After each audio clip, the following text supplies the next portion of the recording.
자, 수원 대일학원 재경관리사 원가관리계 파트 계획과 통제 페이지 기본서 286페이지. 자, 1번서부터 문제풀이를 진행하겠습니다. 자, 1번. 다음 중 과거의 자료가 없어도 이용 가능한 원가 추정 방법은 어떤 것일까요?가 있네요. 이런 문제는 이제 나오시면은 말은 안 바꿔서 나오실 거예요. 되셨죠? 그래서 옆에를 잠깐 멈추시고 읽어보시고요. 되셨죠? 옆에 잠깐 멈추시고 읽어보시고 그러고 나서 저는 바로 갈게요. 자, 그래서 지금 나와 있는 게 공학적 방법 같은 경우는 과거의 자료를 이용할 수 없는 경우에도 이용이 가능하다. 답안에 가는 거 바로 1번이시고요. 요건 교재에도 있어요. 기본서에도 앞에 보시면 그대로 적혀있는 방법이거든요. 답안에 가는 거 1번. 나머지는 한번 읽어보세요. 알겠죠? 다음 또 갑니다. 아래 2번 갈게요. 2번. 다음 중 원가 행태 분석에 대한 설명으로 가장 올바르지 않은 것은 1번 원가 대상이 무엇으로 정의하는지에 따라 변동원가가 될 수도 있고, 앞에서 원가 행태 분석에 따른 분류는 변동비하고 고정비로 나눴었거든요. 자, 그래서 무엇으로 정하는지에 따라 변동비가 될 수도 있고 어떻게 정하느냐에 따라서 고정비가 될 수도 있다. 그래서 원가 대상을 명확하게 설정하는 것이 중요하다. 오케이, 맞는 얘기.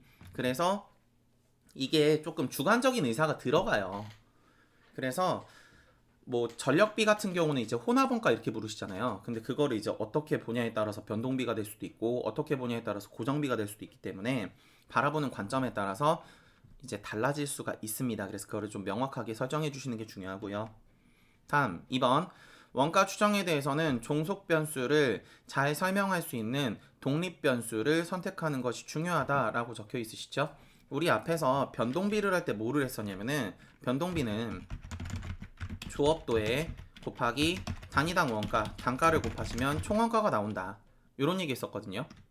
그래서 여기에서 앞에 들어있는 조업도의 변화에 따라서 단가는 변하지 않았었고 총원가가 변동됐었죠.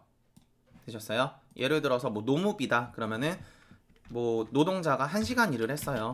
그럼 1시간 임금이 100원이면은 시간당 다시 회사에서 발생한 노무비 총액은 100원. 2시간을 일했다. 그럼 1시간에 100원이니까 총 원가는 200원. 이런 식으로 했었거든요. 그러니까 결국 옆에 있는 총 원가는 앞에 있는 조업도에 따라서 결정이 되시는 거예요. 그래서 앞에 있는 조업도를 우리가 조금 이제 유식하게는 독립변수. 다음에 뒤에 있는 총 원가를 앞에 있는 조업도에 따라서 결정된다. 그래서 얘에 종속돼 있다. 라는 말로 뒤에 있는 총 원가를 종속변수라고 얘기를 하시게 됩니다. 그래서 조업도를 선택하실 때는 이제 인과관계에 따라서 우선적으로 보고 이제 수혜기준이나 이런 거 얘기했었죠. 그래서 독립변수의 선택이 중요합니다. 이게 틀어지시면은 원가 계산이 잘못되실 수 있으니까. 답안에 가는 거 2번 맞고, 다음에 회귀분석법 같은 경우는 여기 나와 있죠. 독립변수가 과거의 자료를 이용해서 종속변수의 평균적 변화량을 측정하는데 그걸 통계적 방법으로서 추정하는 겁니다. 그래서 추정이라는 말은 예상이에요. 예상. 되셨죠? 그래서 답안에 가는 거 3번 오케이 맞고, 다음 4번 관련 범위의 의사결정과 관련된 개념이므로 원가 함수의 추정함에 따라서 고려할 필요가 없다. 관련 범위는 의사결정에 관련된 개념이므로 원가를 추정함에 따라서 고려할 필요가 없다라고 적혀 있으시게 되는데, 우리 회사가 예를 들어서 우리 회사가 기계장치를 갖고 있는데 기계장치를 1일 동안 하루 동안 돌리면은 물건을 최대 생산할 수 있는 량이 10,000개라고 생각을 해봅시다. 왜냐면 하루 1일은 24시간이 주어져 있으니까. 되셨어요? 근데 이렇게 최대 생산할 수 있는 량을 고려하지 않고, 되셨어요? 고려하지 않고 우리 회사는 1일에 10만 개를 생산할 거야. 혹은 우리 회사는 하루에 뭐 1,000만 개를 생산할 거야. 이거 가지고 원가함수를 추정해보자. 원가가 얼마 발생할지 생각해보자. 라 그러시면은 말도 안 되는 얘기가 되겠죠. 생산도 못하는 원가를 계산하면은 회사 입장에서는 의미가 없어지는 원가잖아요. 그래서 이럴 때 이런 최대 조업도 같은 거, 이런 걸 이제 관련 범위라고 생각을 하시면 좋을 것 같아요. 되셨죠? 그래서 당연히 관련 범위는 원가를 추정하실 때 당연히 고려를 하시면서 추정을 하셔야 됩니다. 답안에 가시는 거 4번 틀리셨고요. 다음 아래 계속 가볼게요. 3번. 자, 고저전법인데 원가 추정하시는 문제는 상당히 많아요. 뭐 이제 우리 책에 적혀 있는 거 말고도 뭐 학습 곡선이라는 것도 있고, 다음 그러고 우리 뭐 책에도 계정 분석법해서 계정별로 이제 나눠서 계산하는 법도 있고 여러 가지가 있는데, 이제 재경 기본서 교재에는 고저전법에 대한 계산 문제만 적혀 있어요. 그래서 아마 제 생각에는 3일의 법인에서는 이제 계산 문제, 만약에 이 추정 파트에 계산 문제가 나오신다면은 고저전법 문제를 출제할 것으로 이제 생각을 하고 문제를 갖다 댄 거 아닐까라고 생각을 하고요. 이게 주최 측 교재니까 당연히 주최 측 교재 보시면서 문제 예상을 하시는 게 맞겠죠. 그래서 고저전법을 계산하실 때는 기본적인 계산 산식이 이렇게 돼요. 그래서 최고 조업도와 다음에 최저 조업도를 이제 비교하시면서, 아, 이렇게 됐을 때 물건이 몇 개 늘어났으니까 그거에 따른 변동비가 얼마고, 그러고 총 원가 중에 변동비가 얼마니까 그럼 총 원가에서 변동비를 빼주게 되면은 요만큼 변동비를 빼주게 되면은 나오는 게 고정비겠구나 라는 원가로서 이제 원가를 추정하시는 거거든요. 그래서 요 이제 원래 원가 추정 산식은 우리 앞에서 표준원가를 할 때 잠깐 열어보면은 표준원가를 할 때 표준원가 30번 문제를 보시면은요, 여기 제조간접비에 대한 계산 산식이 하나 있었어요. 그래서 제가 앞에 강의에서도 한번 적었던 것 같긴 한데 요만큼 앞에 게 고정비거든요. 그러고 뒤에 부분 같은 경우는 단가, 임률이 시간당 100원인데 노동시간 발생한 만큼 곱해주겠습니다. 그럼 요 뒤에 있는 요 밑줄이 요만큼이 되셨죠? 변동비 부분이 되시는 거예요. 되셨어요? 조업도에 따라서 단가를 곱해주시면 총원가가 될 거니까. 됐죠? 그래서 요렇게 이제 작성하시는 걸 이제 원가 추정식이라 그래요.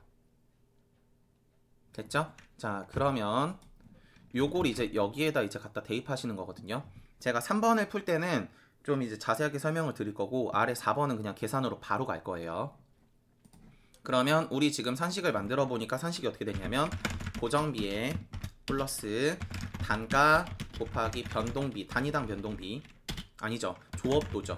되셨어요? 단위당 변동비에 곱하기 조업도를 했더니 나오는 게 원가 예산이 됐다. 되셨죠? 그래서 요거를 계산해서 갖다 한번 대입을 해보겠습니다. 그러면 우리는 지금 문제에서 첫 번째 최고 조업도의 총원가에서 최저 조업도의 총원가를 빼라 그랬죠? 그럼 최고 조업도의 총원가가 얼마냐면은 2,000단위죠. 지금 조업도 생산량의 최고는. 그래서 7천만 원에서 마이너스 최저 조업도의 총원가는 5천만 원이래요. 됐죠? 자, 다음에 나누기. 그러고 최고 조업도의 생산량 조업도는요, 최고 조업도는 지금 2,000단위래요. 마이너스 최저 조업도는 1,000단위죠. 그럼 이게 얼마가 나오냐면 2천만 원에 1,000을 나누시니까 단위당 만원이 나오시거든요. 다시 단위당 2만이 나오거든요. 1,000을 나누니까. 그럼 이게 무슨 멍멍이 소리가 되냐면은 1,000개가 늘어났더니 늘어난 원가가 얼마? 2천만 원이다. 되셨어요? 다시 1,000개가 늘어났더니 늘어난 원가가 2천만 원이다. 그럼 1,000개 늘어날 때마다 2천만 원씩 늘어난다고 생각을 하시면 되겠죠. 그럼 조업도가 늘어날 때마다 원가, 총원가가 변동이 되시는 건 변동비라고 방금 앞에서도 제가 설명을 드렸었죠. 2번 문제 풀 때. 그래서 지금 변동비가 2천만 원이다 라고 예상을 할 수가 있는 거고, 괜찮으시죠? 그러고 늘어난 수량이 1,000개니까 되셨어요? 그럼 2천만 원에 늘어난 수량 1,000개로 나눠주시면요, 나오는 2만 원은 뭐가 되실 거냐면은 단위당 변동비, 즉 단가가 되겠죠. 그래서 이 2만 원이 위에 단가 자리로 오시는 거예요. 괜찮으시죠? 자, 그러고 우리는 지금 문제에서 고정비를 계산하라 그랬잖아요. 그러면 조업도가 곱하기 뭘로 하셔도 괜찮아요. 지금 최저 조업도, 최고 조업도 어떤 걸로 써도 괜찮다고 적혀 있으시죠? 그래서 저는 최저 조업도 한번 최고 조업도 한번 곱해 볼게요. 최고 조업도는 2,000이시죠? 그랬더니 총 원가가 얼마 나왔냐면은 7천만 원이 나왔대요. 그럼 앞에 있는 지금 현재 고정비를 모르는 상태죠. 괜찮으세요? 그러면 뒤에 걸 곱해서 그럼 4천만 원이거든요. 반대로 이 항에서 마이너스를 해주게 되면은요. 되셨어요? 그러면 물음표 고정비가 나오겠죠. 그래서 7천만 원에 4천만 원을 빼주시게 되면은 고정비는 3천만 원. 이렇게 하셔도 되고요. 두 번째 최저 조업도로 하셔도 동일해요. 그래서 단가는 2만 원인데 곱하기 최저 조업도가 지금 몇 개였냐면 1000개였죠. 그래서 나오는 원가가 총 원가가 얼마라 그랬냐면 5천만 원이래요. 최저 조업도는 최저 조업도 총 원가로 가셔야 돼요. 그랬을 때 앞에 고정비를 더해야 된다 라 그랬을 때 지금 5천만 원이 됐다는 얘기니까 요렇게 2만 원에 1000을 곱하시면 2천만 원이시죠. 반대로 이 항에서 빼주시게 되면 되셨어요? 5천만 원에서 2천만 원 빼니까 앞에 고정비는 3천만 원 되시겠죠. 그래서 요렇게 산식이 되고 요 고정비 계산하는 산식을 이제 정리하시게 되면은 어차피 이 항에서 빼줄 거니까 2번 산식이 되신다는 얘기예요. 괜찮으시죠? 총원가에서 변동비를 빼주면 고정비가 된다. 괜찮으시죠? 자, 아래 답안에 가는 거 3번, 아래 4번 갑니다. 자, 4번. 3일은 1월부터 5월까지 생산한 총 제조 간접비는 다음과 같다. 그래서 고저점법을 이용해서 원가함수를 추정하고 있으니까 6월에 4,000개를 생산했다면은 총 제조 간접비가 얼마로 추정될까요? 계산해 보세요. 이런 얘기예요. 그럼 고저점법이니까 최고 조업도 다음에 최저 조업도로 계산을 하셔야 돼요. 그래서 최저 조업도, 최고 조업도 되셨죠? 바로바로 갈게요, 이제.